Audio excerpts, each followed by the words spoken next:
So a friend of mine came to me recently and asked me this question. How do you overcome a huge business setback? And so let me give you some context. He's basically lost a lot, basically his life savings in crypto recently with the recent bank collapses and all that. He's been totally wiped out of all his savings. And the reason he came to me is because he knows that I was wiped out in 2008, 2009 during the global financial crisis because I was into property back then and I was completely wiped out. So he came to me for some advice. So I reflected on that, and these are some of the very practical tips that I gave to him. So nothing fluffy here, just sharing from personal experience. And look, this is not the ultimate advice, but this is what worked for me and what helped me to get back on my feet and what I wish I knew back in 2008 so that I could get back on my feet faster. So I'm sharing this with him, and I want to share this with you today with the hope that it could possibly help you as well. So, first thing is that when you go through a huge setback, the major thing you need to regain is your self confidence. Because, like me, I was completely shattered. My self confidence was so low. I lost my mojo. I felt that I could not do anything. I felt that there was something wrong with me. So, first of all, you need to overcome that lack of confidence. You need to regain that confidence.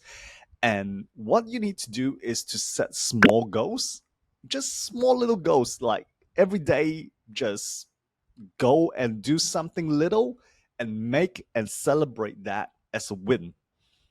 The whole purpose of that is to help you to regain your confidence. So, say for example, you need to set a goal.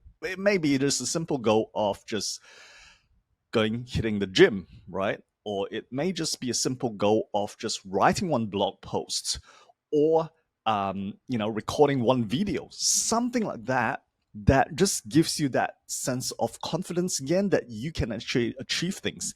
And as you complete it, make sure you tick it off, right? Set daily goals, weekly goals, and just freaking focus on them, right? That's it. And while you're doing that, also think about the vision of yourself, where you want to be in 10 years' time, right? Set yourself a big, exciting, hairy goal that, like, wow, you can achieve that in 10 years.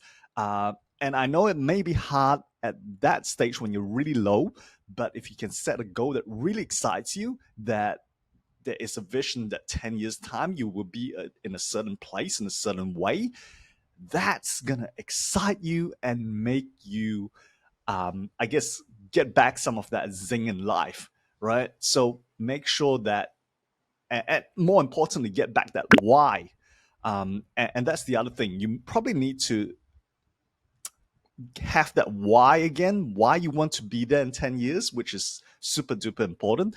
And for me, the big why was when I had my daughter, right, in 2011.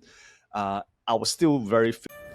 Thank you so much for watching our video. Just a quick interruption to remind you, if you are watching this on YouTube, to like and subscribe and check out all our other videos on the channel. And if you're checking out this video on our blog post, make sure you check out all the other blog posts on our website. So thank you so much, and back to the rest of the video. Feeling really low, really down, trying to get myself out of this deep hole. And my daughter gave me the impetus to actually say, look, I can't live like this anymore. That was my why. I was fortunate enough to have my daughter at that stage, but maybe your why is something different. Maybe someone you love, someone, your parents, your loved ones, someone, or even a purpose that you believe in, right? And that can be your big why as to why you want to get yourself out of that hole, right? And I guess the next thing is, as I alluded to, is to actually do physical exercise. For me, going back to the gym was one of the big things, right? Doing that training, And that's because of a chemical effect, the dopamine effect, right? Where I'm working out, I'm gaining muscle, I'm looking better, I'm feeling more confident in myself, right? So when you regain that body, the strength and that body and the looks, right? That gives you the confidence that, hey, if I can achieve this better body, that you can actually achieve more in your life as well, right? So that is the other thing I would highly suggest, because the gym, uh, resistance training creates that dopamine in your body and gives you that confidence back as well, right? The other thing to remember is that you're not the only one going through that. There's probably millions of other people that's going through that same situation. Like I was back in 2008, 2009. I know there were hundreds of thousands, millions of people. And look, yeah, I mean, the whole thing is not to get into a pity party with all these other people, but know that you're not the only one, right? You're not the only dumb person that made a mistake, because there were a lot of other people that made the same mistake. So, even smart people that made the same mistakes. So, you can't blame yourself for it. And because in situations like this, there's also a lot of things that you could not control.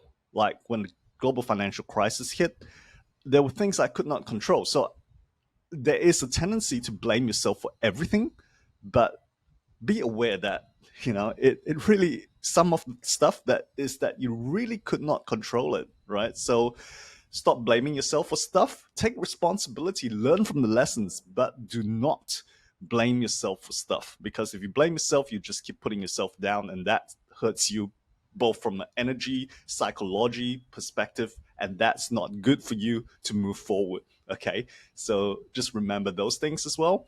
What else? Okay, so the final thing I would suggest, and this is what I was fortunate enough to find a coach, a life coach.